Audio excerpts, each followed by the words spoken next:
কত শোরুম, রেস্তোরাঁ, no parking board, online lottery, cyber cafe, beauty parlour, ATM শীতলতা। Multiplex শূন্যতার দীর্ঘশ্বাস। বিগ বাজার কবে হবে আক্ষেপ, গাঢ় হয়ে ভাসে বেনিয়া সন্ধ্যায়। আমিও লার্নার, শিখে চলেছি ময়দানবের জাদু, উপচানো নালা, তীব্র ডেসিবেল, ভাসমান ধূলিকণা, আরো কত সিন্ড্রোম। ওই যে যায় হুব্বা শ্যামল, লাশ পড়ে নগরে। মাঝে মাঝে ধর্ণা মিছিল, এপিডিআর, ঘড়ির মোড় ঢাকে ব্যানারে, ঠাঁই পায় আনন্দবাজারে তাপস ঘোষের ছবি। ট্র্যাডিশন কেবল সনাতন সাতটা মালের ঠেক, আর যা কিছু বিবেক জাগানিয়া স্বীকার করেছে স্কিজোফ্রেনিয়া।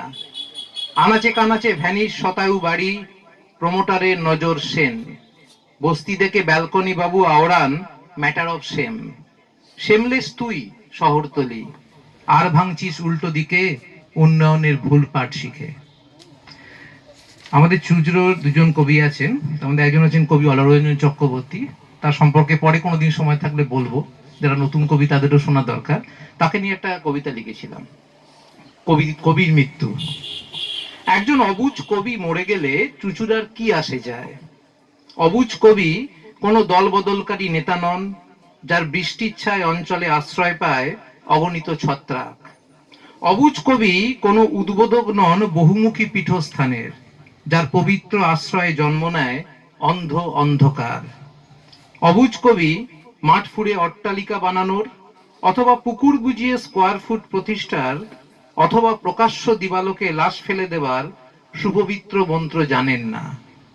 বোঝেন না অবুঝ কবি বিভিন্ন কমিটিতে কেন থাকতে হয়। বোঝেন না অবুঝ কবি প্রতিষ্ঠান বিরোধী মেলার উদ্বোধনে কেন আসবেন এমএলএ সাহেব। অবুঝ কবি কেন্দ্র রাজ্য ভর কেন্দ্র ভার কেন্দ্র, কেন্দ্রাভিমুখ বল বা কেন্দ্রাতিক বলের খেলা চান না বুঝতে।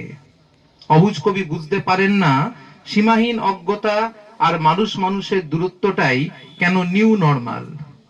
যে অবুঝ কবি শুধু দুবেলা দুমুঠো ভাতের অধিকারের ফালতু কবিতা লিখে গেছেন আমৃত্যু, তার মৃত্যু এবার বিগ বাজার আনন্দ দিয়ে চাপা দেওয়া হোক। তার নামে মেলায় মঞ্চ হোক, সেই মঞ্চে মেমেন্টোর পট্টি পরে ঘেউ ঘেউ ডাকুক ফুল লতা পাতার কবিরা, আর ফর্মে সই করে সাহিত্য হোক বেনিয়া চুচুড়ায়। যদিও এই বন্ধা সময়ে এক বিপজ্জনক কবি মরে গেলে চন্দ্রমা মাধুরী ধরি চুচুড়া নগরী আর এক বিপজ্জনক কবির জন্ম দেয়।